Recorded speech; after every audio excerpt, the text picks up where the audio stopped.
propose de présenter ces instants au Seigneur. Seigneur éternel, nous te louons, te rendons grâce parce que nous avons la liberté de nous assembler pour recevoir ce que tu as préparé d'avance pour nous, ce pain rompu que tu distribues à chacun d'entre nous, ta parole.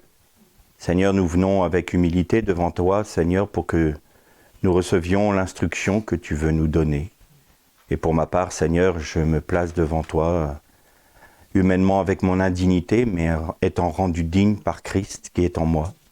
Seigneur, que ce soit toi qui parles et que nous puissions écouter ta parole. Seigneur, nous ne voulons pas oublier tous nos frères qui sont persécutés à cause de leur foi, qui meurent à cause de leur foi, qui sont emprisonnés à cause de leur foi, qui n'ont pas la liberté dont nous jouissons. Et nous ne voulons pas oublier nos frères, Seigneur, et nous les portons au trône de la grâce, afin que ton esprit les assiste, les conduise et les fortifie. Au nom de Yeshua. Amen. Amen.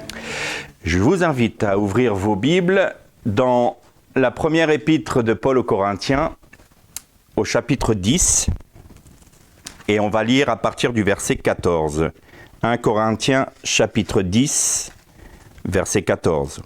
« Aussi, mes bien-aimés, fuyez l'idolâtrie. Je vous parle comme à des gens avisés. Jugez vous-même ce que je dis. La coupe de bénédiction sur laquelle nous prononçons la bénédiction, n'est-ce pas une communion au sang de Christ? Le pain que nous rompons, n'est-ce pas une communion au corps de Christ? Puisqu'il y a un seul pain, nous, la multitude, nous sommes un seul corps, car nous partageons tous le même pain. Voyez Israël, selon la chair, ceux qui mangent des animaux offerts en sacrifice ne sont-ils pas en communion avec l'autel? Que dis-je alors? Que la viande sacrifiée aux idoles aurait de l'importance, qu'une idole aurait de l'importance? Non. Mais ce qu'on sacrifie, on le sacrifie à des démons et non à Dieu. Or, je ne veux pas que vous soyez en communion avec les démons. Vous ne pouvez pas boire à la coupe du Seigneur et à la coupe des démons. Vous ne pouvez pas partager la table du Seigneur et la table des démons. Ou bien, voulons-nous provoquer la jalousie du Seigneur? Sommes-nous plus forts que lui? Tout est permis, mais tout n'est pas utile. Tout est permis, mais tout n'est pas constructif. Que personne ne cherche son propre intérêt, mais celui de l'autre. Mangez de tout ce qui se vend au marché, sans poser aucune question pour motif de conscience, car c'est au Seigneur qu'appartiennent la terre et tout ce qui s'y trouve. Si un non-croyant vous invite que vous vouliez y aller, mangez de tout ce qu'on vous offrira, sans poser aucune question pour motif de conscience.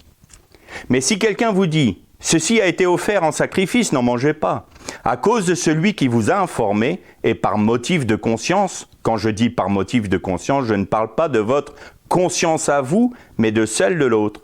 Pourquoi en effet ma liberté serait-elle jugée par la conscience d'un autre? Si moi je prends ma part avec gratitude, pourquoi serais-je calomnié pour ce dont moi je rends grâce? Ainsi, soit que vous mangiez, soit que vous buviez, ou quoi que vous fassiez, faites tout pour la gloire de Dieu.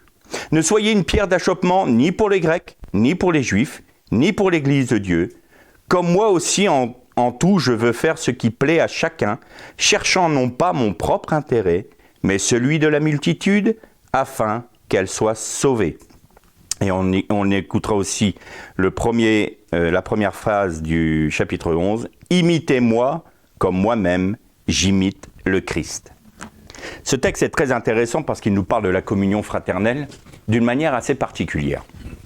On voit bien que depuis quelques semaines maintenant, voire quelques mois, le Seigneur nous conduit dans la communion, dans l'unité des frères, de prendre sa croix, de se charger de sa croix pour que cette communion puisse s'exprimer d'une manière pleine et entière. D'ailleurs, ce sera l'objet de notre séminaire du 7 juin. On voit bien que le Seigneur nous conduit, enfin du moins pour ma part, nous conduit dans cette direction. Et je voudrais qu'on s'arrête quelques instants sur ce texte qui est très intéressant. On vient de prendre la Sainte Seine, et Paul parle justement de la coupe et du pain rompu, de cette communion que nous avons en Jésus-Christ par son sacrifice, nous qui sommes tous différents, nous qui sommes une multitude, nous sommes un. C'est en mangeant ce pain, nous recréons l'unité du pain. Nous sommes recréés un en Christ. Et c'est la raison pour laquelle le Seigneur Jésus priait son Père en disant « Je te prie, Père, pour qu'il soit Echad, comme nous sommes Echad, un comme nous sommes un. » Alors évidemment, on a un problème pratique. Parce que dans la théorie, c'est facile. On est tous frères, on est tous sœurs, béni sois-tu Seigneur, magnifique, nous sommes unis. C'est pas vrai ce qu'on dit là. On n'est pas tous unis. Rien que dans notre ville ici, il y a 4 ou 5 groupes chrétiens, du moins qui se disent chrétiens.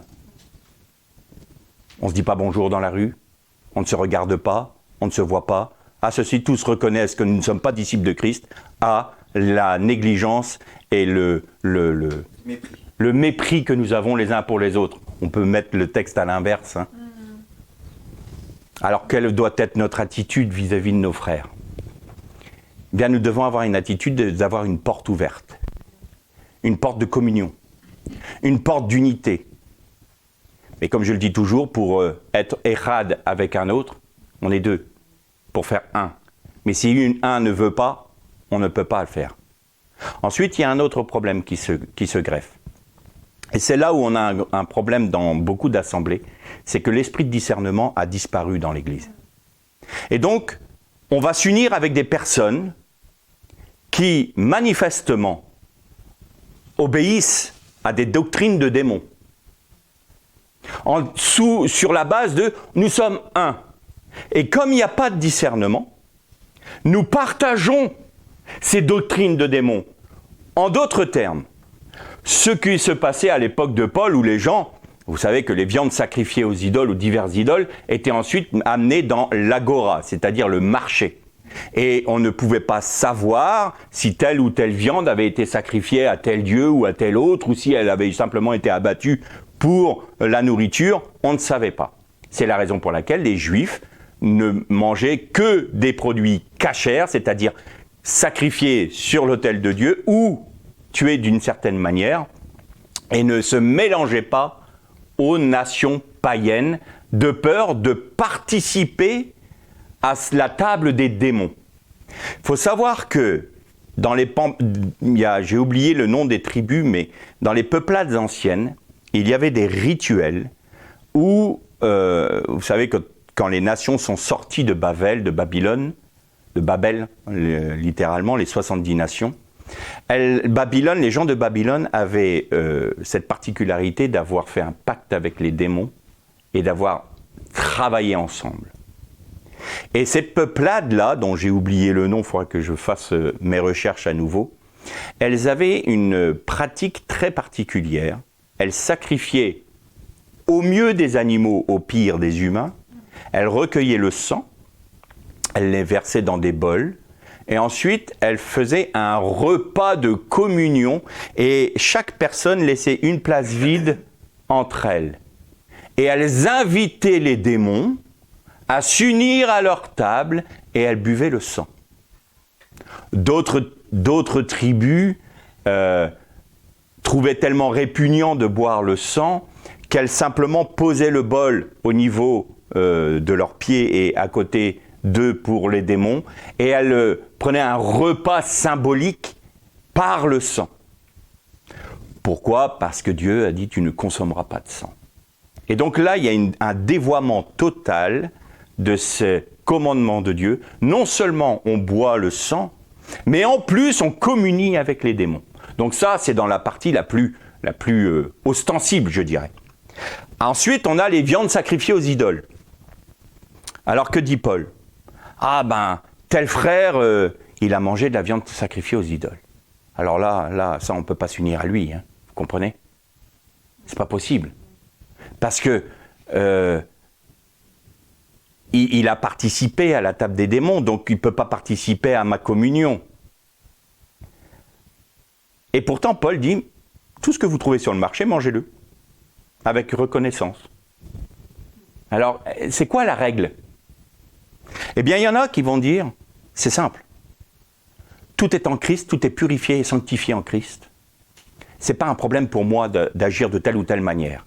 Et je dirais même plus, dans l'œuvre que le Seigneur fait dans nos vies, il va permettre des choses chez un frère ou une sœur qu'il ne permettra pas chez un autre. Pourquoi? Parce que pour ce frère ou pour cette sœur, cette chose-là va être une pierre d'achoppement.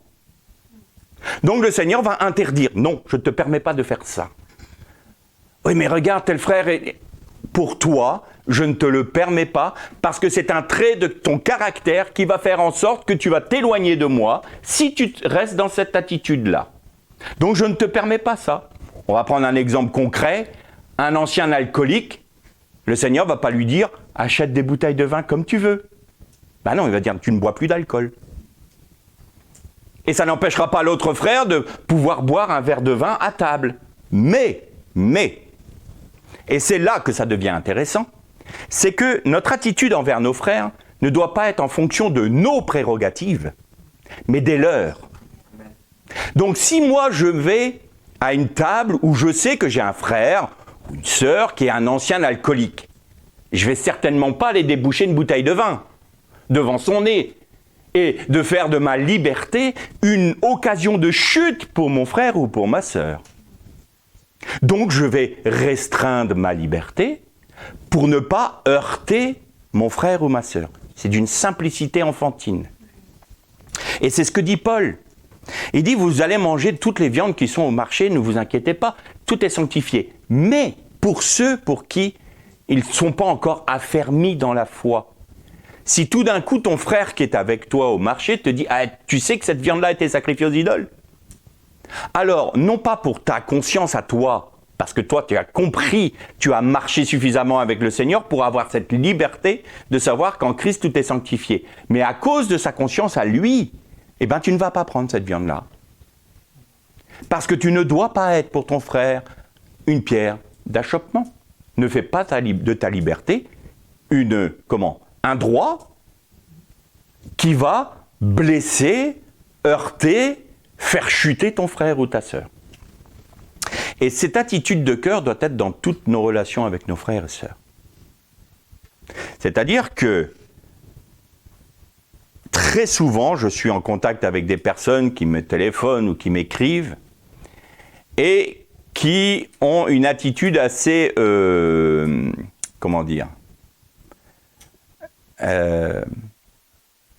radicale avec les frères et les sœurs, on va dire. J'essaye d'être le plus soft possible. Très radical. Oui, mais regarde, telle sœur a fait ci, telle sœur est comme ça, telle sœur a dit ci, tel frère a dit ça, et tel frère est dans cette attitude de cœur-là. Et plutôt que de chercher à comprendre le frère, on va juger de la situation non pas par l'Esprit de Dieu, tel que nous le commande la Bible, juger de tout, nous dit la Bible, on doit juger les esprits, on doit juger ce qui a été dit, ce qui est dit, et je vous le dis souvent, vous devez juger ce que je dis, à l'aune de la parole de Dieu et à ce que le Saint-Esprit dit dans vos cœurs. Mais, vous ne pouvez pas juger l'autre sur la base de votre expérience à vous, de votre liberté à vous et de votre compréhension à vous. Parce que automatiquement, vous allez avoir une position de retrait par rapport à vos frères et sœurs, et l'union va se briser à ce moment-là. Un frère ou une sœur qui viennent de se donner au Seigneur, moi j'ai eu cet exemple concret d'une sœur qui se convertit, ça faisait quoi? 1 mois, 2 mois, et elle fumait encore.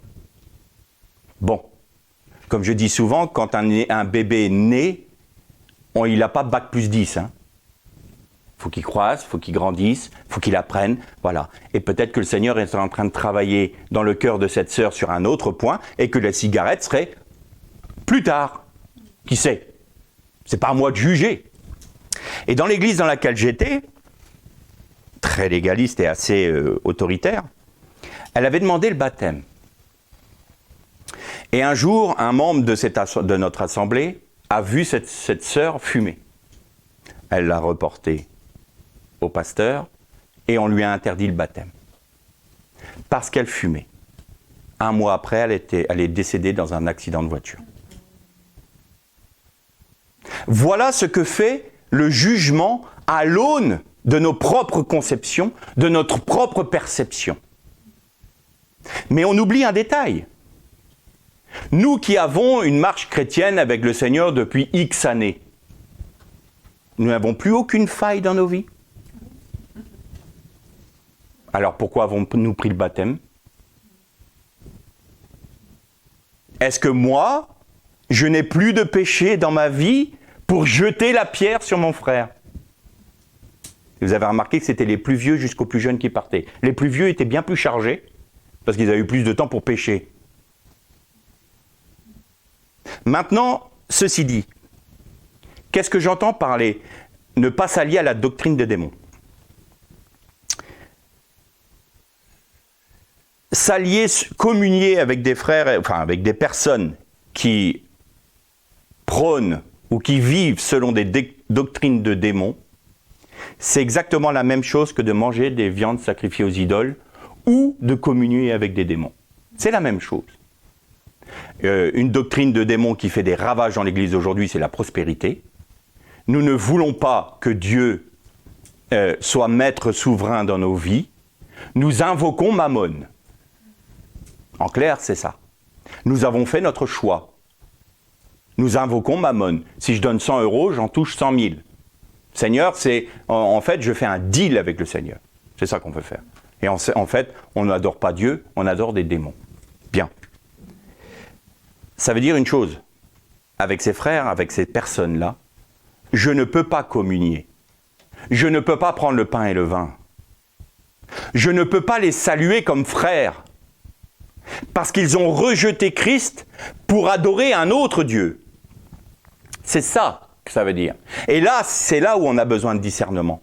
C'est pas la question de dire, je peux pas lui dire bonjour, je peux pas l'inviter à manger. La preuve, Paul dit, si vous êtes invité chez des païens, mangez de tout ce qu'on vous donne. Comment ça, Paul? Tu as dit que si jamais vous ne pouvez pas vous unir avec des païens, il ne faut pas dire bonjour à des païens, il ne faut pas manger avec des païens. Et en même temps, là, tu es en train de nous dire, si vous allez manger chez des païens, mangez de tout ce qu'on vous donne. Je ne comprends plus, là. Et d'autant plus pour un juif qui, à l'époque, ne pouvait pas rentrer dans une maison païenne, et notamment romaine. Pourquoi? Parce que chez les Romains, il y avait ce que l'on appelait les pénates. Et les pénates, c'était les dieux domestiques, les dieux des ancêtres. Donc il y avait 99% de chances qu'il y ait des idoles dans les maisons romaines. Donc un juif ne pouvant pas s'allier à l'idolâtrie, aujourd'hui un juif ne peut pas rentrer dans une église catholique. Pourquoi? Parce qu'on adore un Jésus qui est sur une croix et il y a des statues, donc c'est de l'idolâtrie. Mais parfois nos doctrines sont de l'idolâtrie. Notre service pour Dieu peut être une idolâtrie. Notre volonté d'avoir un renom peut être une idolâtrie. Notre service pour Dieu, mais plus que ça, la reconnaissance des frères et des sœurs, l'approbation des frères et des sœurs. Ah, c'est quand même agréable, hein? Ça peut être notre idole. Nous sommes donc idolâtres. Nous invoquons qui, là? Le démon de l'orgueil. Et puis, nous tournons tout vers nous, mes prérogatives, et on ne regarde plus les frères.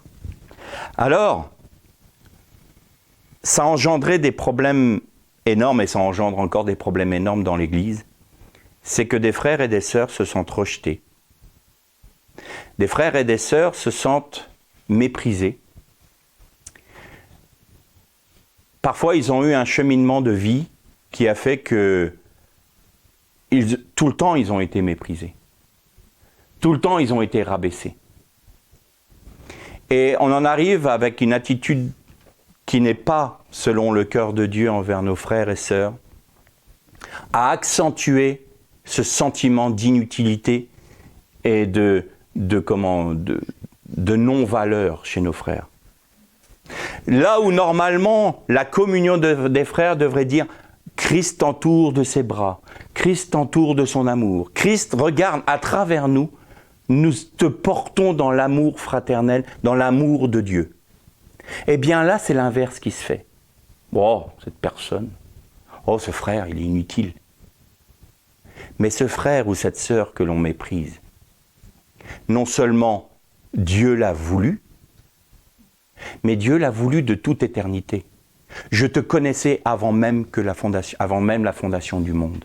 Il était déjà dans la pensée du Dieu. Ce frère qu'on méprise, cette sœur que l'on laisse de côté parce qu'elle n'est pas intéressante humainement, pas beaucoup de valeur, elle vient d'une famille pauvre, elle n'a pas une grande culture, elle est comme si elle n'a pas d'éducation, elle n'a pas de valeur, hein, elle n'a pas de valeur. Elle était dans la pensée de Dieu avant même la fondation du monde. Tout être humain qui est né a de la valeur aux yeux de Dieu parce qu'il a été voulu par Dieu et créé par Dieu. Et si l'Église du Christ n'est pas capable de transmettre à ses frères et ses sœurs qui sont méprisés que Dieu les a voulus, que Dieu les aime et que Dieu a fait en sorte qu'ils soient nés, alors nous servons à quoi ? À quoi servons-nous ?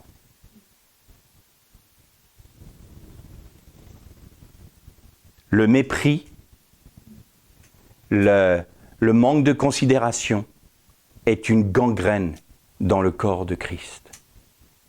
Et il détruit des âmes, il détruit des vies, parce que ce sont des réputations. Aujourd'hui, on juge de tout. Avec les réseaux sociaux, c'est fou. On ne s'occupe pas de connaître la personne qui est derrière. On ne cherche pas. On va juger sur une publication qu'elle a faite. Et on va dire, elle est comme ça. Et ça y est, le coup près tombe tout de suite. On ne se préoccupe pas de savoir si cette sœur ou ce frère est dans la tourmente, ou qu'il cherche de l'aide, ou qu'il demande de l'aide. Ce que tu as dit là n'est pas conforme à la parole de Dieu parce que moi je pense que j'ai appris que, poum, et on lui tape dessus. Et après on se dit, mais moi j'ai compris, moi j'ai tout compris de Dieu. À quoi est résumée la parole de Dieu ? La loi, elle est résumée en 2 choses, en 2 commandements. Tu aimeras le Seigneur ton Dieu de toute ton âme, de toute ta force et de toute ta pensée. Et le second qui lui est semblable, tu aimeras ton prochain comme toi-même. Bon, si la loi est résumée dans ces 2 commandements et qu'on ne les vit pas, c'est qu'on ne vit pas la loi, on ne vit pas les commandements de Dieu, on n'est pas en Christ. C'est clair, c'est net et c'est précis. Il n'y a pas à chercher midi à 14h. Alors oui, des frères qui, même s'ils ont une part avec Dieu et qui ne sont pas pleinement dans la saine doctrine, mais que c'est parce qu'ils ne sont pas encore arrivés à une connaissance, ça ne nous empêche pas d'être en communion avec eux. C'est simplement qu'ils n'ont pas compris cet aspect-là, ou peut-être aussi que nous avons à apprendre d'eux. Si nous sommes dans cette attitude de dire « Ah, moi je vais apprendre de mon frère », plutôt que de lui dire « Moi je vais t'enseigner, tu vas voir ». Si on se considère plus petit que nos frères, si on considère que Christ qui est dans mon frère est plus grand que moi, alors je vais accepter que Christ qui est dans mon frère m'enseigne. Mais si je fais du Christ en moi mon idole, c'est-à-dire une idole qui va me glorifier moi, je vais dire, ce que j'ai appris de Christ, je veux te l'imposer parce que c'est moi qui ai raison. Et là, la communion se rompt. A contrario, il y en a certains qui sont réellement dans des doctrines démoniaques, qui s'enferment dedans, qui ne veulent pas en sortir. Auquel cas, nous ne pouvons pas prendre le saint repas ensemble. Ça ne veut pas dire qu'on n'a pas de contact humain. Si vous allez chez des païens, mangez de tout ce que vous avez, ce qu'on vous propose. C'est pas ça que ça veut dire. Ça ne veut pas dire que si vous vous croisez dans la rue, vous devez, bien que souvent des chrétiens ne se regardent même plus dans la rue. Mais tout cela, c'est quoi ? C'est l'œuvre de Diabolos qui agit dans les églises, dans les familles, dans les couples. Diabolos veut littéralement dire le diviseur, celui qui engendre des querelles. Et c'est précisément ça qui gangrène l'Église aujourd'hui. Alors, que l'on soit baptiste, que l'on soit pentecôtiste, que l'on soit luthérien, que l'on soit catholique, peu importe. Ce n'est pas les ismes et les hic qui sont importants aux yeux de Dieu. C'est le cœur de chacun. Moi, dans l'Église catholique, j'ai des frères, des vrais. Et d'autres avec lesquels je ne peux pas communier. Pourquoi ? Parce qu'ils sont idolâtres. Mais dans le protestantisme, j'en ai autant pour eux. Il y en a certains, des vrais frères, des vraies sœurs, sans problème. Et il y en a d'autres, qui vont être des pasteurs transgenres, qui vont amener l'abomination dans l'Église. Je suis désolé, c'est de la doctrine de démon. Et je ne peux pas m'associer à ça. C'est aussi simple que ça. C'est du discernement, c'est du bon sens. L'amour de Dieu n'est pas de l'humanisme. L'humanisme, c'est faire accepter tout ce qui est inacceptable dans l'Église. On prend le plus petit dénominateur commun. Un autre terme pour l'humanisme, c'est l'œcuménisme. Voilà. Donc on peut s'associer à des bouddhistes, à des islamistes, on peut s'associer à des musulmans, on peut s'associer... Jésus, c'est pas grave, c'est plus le dénominateur commun. C'est tous les chemins mènent à Dieu. J'aurais que ça soit vrai, mais il n'y a pas d'autre chemin que Jésus-Christ. Il est la porte, il est le chemin, il est le seul intermédiaire entre Dieu et nous. Si on sort du Christ, on n'a pas Dieu. Il y a un Dieu et des dieux, parfaitement. Il y a un Dieu, Elohim, et les dieux, les démons. Qui voulons-nous servir ? Donc, ce texte nous parle bien de cela. Maintenant, soyez attentifs. Soyons. Je ne vais pas vous donner une leçon, je vais me mettre avec vous. Je suis le premier à me prêcher. Soyons attentifs à ce que vit notre frère ou notre sœur. Soyons attentifs à l'œuvre que Dieu fait dans sa vie, de manière à ne pas lui faire porter un fardeau qu'il ne peut pas porter. Et en même temps, par l'exemple, nous pouvons lui démontrer qu'il peut manger des viandes, de toute viande, je paraphrase là, de toute viande, parce qu'il y a une totale liberté en Christ. Mais c'est par l'exemple. C'est pas par... c'est n'importe quoi ce que tu fais là. Hein. Parce que moi j'ai appris du Seigneur que... là c'est n'importe quoi. Non. Ton frère ou ta sœur a un point d'achoppement, tu te retires. Tu enlèves ta liberté exprès. Pas parce que tu n'es pas libre, mais par égard pour l'autre. Ayons de l'égard les uns pour les autres. Ayons de l'intérêt les uns pour les autres. Apprenons à nous connaître. Apprenons à nous soutenir. Apprenons à accepter les erreurs des uns et des autres. Parce que nous en faisons nous-mêmes. Acceptons les faiblesses des uns et des autres. Parce que nous en avons nous aussi. Supportons-nous les uns les autres, dit Paul. Et alors, si tout le monde vivait ça, vraiment, il n'y aurait plus de dénomination. Il n'y aurait plus de isme et de hic. Parce qu'on serait là en se disant, mais attends, en fait, on cherche Dieu. Et comme j'ai de la considération pour toi, le Seigneur t'a révélé quoi ? Le salut par grâce. Mais oui, c'est biblique. Alors, nous, on croit la même chose. Le Saint-Esprit atteste la même chose. Le baptême par immersion. Mais oui, c'est biblique. Vous voyez, il y a déjà les pentecôtistes et les baptistes et les luthériens qui arrivent à se remettre ensemble, dis donc. Mais non. Parce que l'homme a touché l'arche d'alliance. Parce que l'homme a mis la main sur l'œuvre de Dieu. Et que l'homme veut dominer l'homme. Plutôt que d'avoir de l'égard pour l'homme, il veut le dominer. Il ne faut jamais oublier que les 4 empires humains qui sont dans le livre de Daniel sont 4 bêtes féroces. Ce sont des empires qui ont des cœurs de fauves. C'est l'homme qui tue, qui abaisse et qui opprime le faible.